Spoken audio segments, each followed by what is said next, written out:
Anyone who's been on my channel a while knows I love Discord from Friendship is Magic. I came for the Star Trek reference, I stayed for the character itself. I've made several videos about the character that you can go back to watch to see why I love him so and why, as a character, he sticks with me.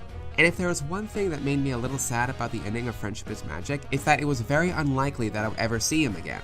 Sure, we ended up getting him in Pony Life, which is cute, but as of right now it's still unclear if he'll make the jump to G5. I was honestly a little sad to think about a future media diet without him or characters like him. Well, it turns out that Dana Terrace is an all-knowing entity who heard my worries because not a few months after Friendship is Magic was wrapped up, the Owl House gave us Eda the Owl Lady, who, spoiler alert, is if Discord was a lesbian. She even has a fang on her right side, what more proof do you need? So, I'll be honest, whereas last video we talked about a potential problem with the show, this video is mostly just going to be me talking about how Eda is great and why we need more characters like her. Enjoy. So the first thing I ever saw of the Owl House was a teaser highlighting Eda, and already I was hooked. An older woman who kicks ass, tells a young girl not to trust men, and is cynical and snarky as all hell, and she's voiced by that one voice actress whose name I keep forgetting before the show burnt it into my brain? Absolutely, I will consume this content like air. And you know what? I did. Eda remains my absolute favorite character of the Owl House, a show that already has such an enjoyable main cast throughout. For real, the cast is so good, my entire last video was about how what is arguably the weakest link in the entire show only commits the sin of being just a little overhyped. Eda is a standout character amongst a cast I thoroughly enjoy. See, that doesn't usually happen for me. I usually cling to a property for the sake of one character that I decide for one reason or another to just adore. For Friendship is Magic, it was Discord, obviously. For my Sonic days, it was Shadow. Yes, I was that bitch growing up, fucking cram it. For Steven Universe, it was Jasper. For Warcraft, it was okay, it was Grom Hellscream for a while, but then it turned out to be Sylvanas Windrunner. Funny how life works like that. I had a bad habit of picking my favorites out of characters that made scarce appearances and, more often than not, got screwed over by the creative team. This often got frustrating for me as those properties had other characters I couldn't muster the will to care about. With the Owl House, however, I don't have to worry about that. Not only is Eda part of the main cast, but she has some of the best character work this season. Learning more about her past while watching her trying to manage a worsening curse, stay one step ahead of the law that she rebels against, tending to her apprentice-turned-daughter Luz, all while trying to make a living? That's good shit, and it was the stuff I was most looking forward to seeing with every new episode. Some episodes had her dealing with her curse, some episodes dealt with her beef with the law, and some dealt with her helping nurture Luz's growth into a promising witch. All of these elements work because they don't overshadow one of the most important things about Eda. She cares. A lot. One could look at Eda's anti-establishment philosophy and side jobs scamming the people of the Boiling Isles by selling them human trash and interpret a very dickish burnout character from that, and probably try to poorly replicate it themselves. Probably give her a character arc about having to learn to care about stuff once Luz comes into her life, but Eda never had a problem giving a shit about anything. In the very first episode, she ropes Luz into a dangerous mission to sneak into a prison just to retrieve a paper crown for her power-hungry raccoon king. Oh, look at us, Luz. King and I don't have much in this world, we only have each other. So if that dumb crown is important to him, it's important to me. And besides, us weirdos have to stick together, you know? It all comes back to her heart of gold. Eda's individualist philosophy doesn't come from a generic fuck the system angle like so many performative revolutionaries. It comes from a genuine hatred of the Coven system, the power structure that limits a witch's potential to reside in one school of magic and one alone, save for a few elites. She sees it for what it truly is, an oppressive scam that only serves to ensure the Emperor is never challenged. And her beef is personal as well as philosophical, because the Coven system meant she could only learn one school of magic at Hexside, which she despised. Imagine that, a character who was considered a problem child at school because she wanted to learn everything, but wasn't allowed to. And she never stops wanting to learn. She regularly checks out books from the library to continue learning magic, even gets to learning about wild magic while training Luz. She may be a teacher, but she doesn't stop learning because she wants to learn, and she wants the freedom to be able to learn. One could look at Eda's business of scamming the people of Bonesboro into buying human trash and say that makes her a hypocrite. But even if it did, the scale is just too nebulous to compare. Besides, the human treasure thing is just a side gig. She has a perfectly viable business selling potions. Snake oil. No one wants an unoiled snake. But even if Eda's philosophy was shallow, she doesn't enforce it to the detriment of everyone else the way the Emperor does. Luz ends up wanting to learn more about Hexside and the Coven system, not as some blind resistance to Eda's teachings, but because she's very new to the Boiling Isles and wants to know all things magic. even if any of that knowledge is standardized. When it comes painfully clear to Ida that Luz will not wholeheartedly agree with her hatred of Hexside, she doesn't try to deny her student anything.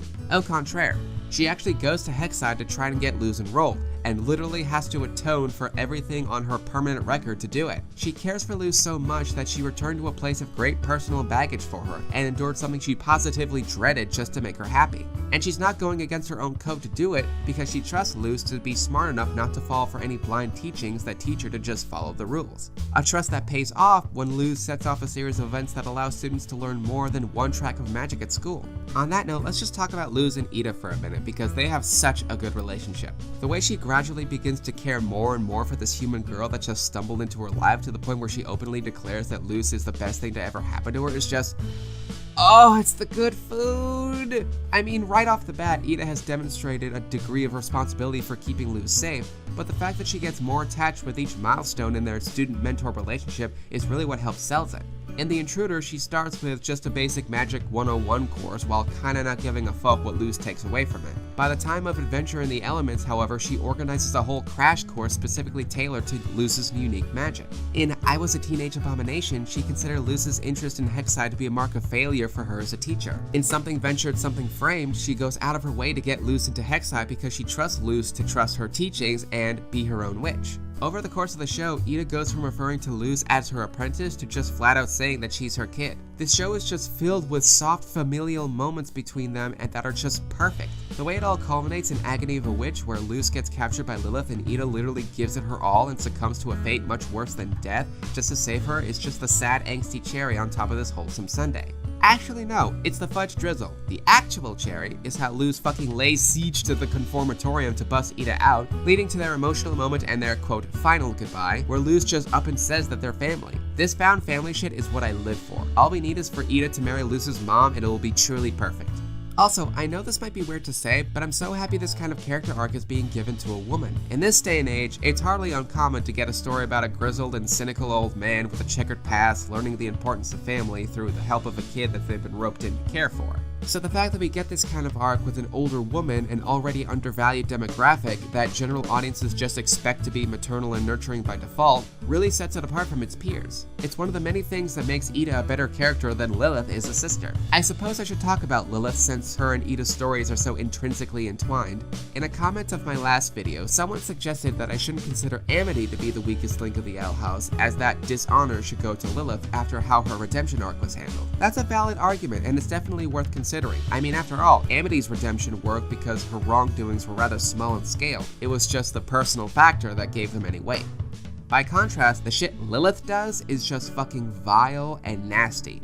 She cursed Ida as a child just to secure her own place in the Emperor's Coven, calling it a sacrifice, even when it turns out that Ida would have just let her have it. She doesn't tell Ida the truth for years and instead hunts her down like a common criminal, trying to bring Ida into the Emperor's Coven by force, or just assuming that the worsening state of her curse will make Ida cave and come of her own free will. The fact that Lilith let the truth slip during a heated moment is something she views as a mistake. If she had it her way, Ida would have gone the rest of her life never knowing. She then proceeds to place Luz in mortal peril just to drain away Ida's magic and make her easier to capture. People were so quick to drop Lilith after this episode, which, one might argue, makes it all the stranger that they were so fast to pick her back up at the very next episode. With how many bad redemption stories we've gotten in recent years, you can simply look at the fact that Lilith was given the chance at redemption and just say it's another one for the pile. Alas, that's not really the case, as just like Amity, Lilith's arc is actually kind of okay.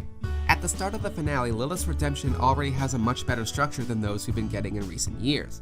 Firstly, she's proactive in it all. It's not a matter of Luz hawking Lilith down and all is forgiven. Lilith felt justified in all her heinous actions until the Emperor tells her that he's not going to heal Ida's curse and instead petrify her. In that moment, Lilith realized that all her heinous shit has been for nothing, and takes steps to fix her mistakes. Even then, Luz or Ida never explicitly forgive her, and the rather open-ended way they leave that plot thread makes it look like Lilith's character arc is going to continue in the second season. If instead they make it so that Lilith is forgiven and all is supposedly well between them without any future work, then we can call it a bad redemption. Lilith's actions in the finale were a start, but they alone are not enough. Anyway, back to the better sister. The only notable thing left to talk about is her curse and how the show handles her curse. As soon as it's introduced, Ida's curse is treated exactly like a chronic illness, with regular symptoms, her need to take medicine for it, even touching on how capitalists can price gouge people like Ida who need their medicine. The symptoms even begin to worsen while the medicine is working less and less. And sure, after the finale, it seems as though Ida is no longer in danger of turning into the Owl Beast ever again, but now she can't naturally do magic, meaning she's disabled. This kind of thing can easily resonate with viewers who suffer from chronic illnesses and disability. What was gonna make or break the story was whether or not they were actually going to heal Ida's curse, and it doesn't look like they're going to be doing that. The worst of it seems to be past her now, but there are still hurdles for her to leap that aren't there for other witches. Some abled people might not understand why the idea of a cure would be such a bad idea for the story.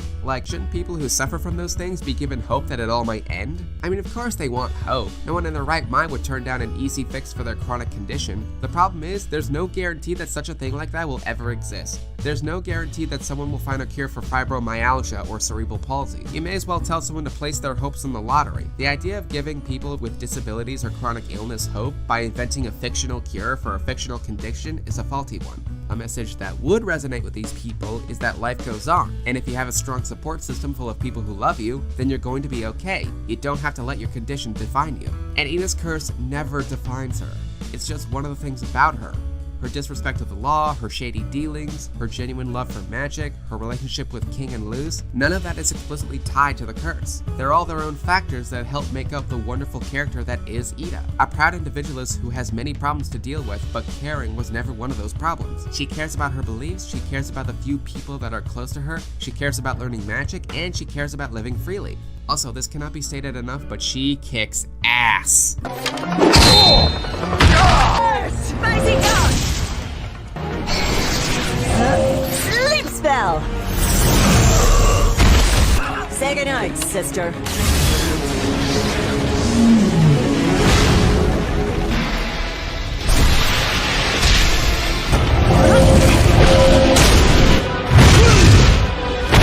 We don't usually see maternal figures this versatile and nuanced in a Disney property. And that's why we need more characters like Ida, because there aren't more characters like Ida. I joked about her being a sapphic discord, but even that is extremely reductionist of me. Ida is, well, exactly as the show sells her as, one of a kind. Any other characters I could draw comparisons to would only have a few scant similarities. Some people think she's a mirror image of Grunkle Stan from Gravity Falls, but those comparisons are very surface level. Stanley Pines is a shifty scammer who struggled with school as a kid because he was considered a, quote, screw-up. Ida is a shifty scammer who struggled in school as a kid because of her genuine hatred for the restrictive system she was brought up in. Stanley has a tenuous relationship with his siblings because of external factors and accidents. Ida has a tenuous relationship with her siblings because Lilith cursed her.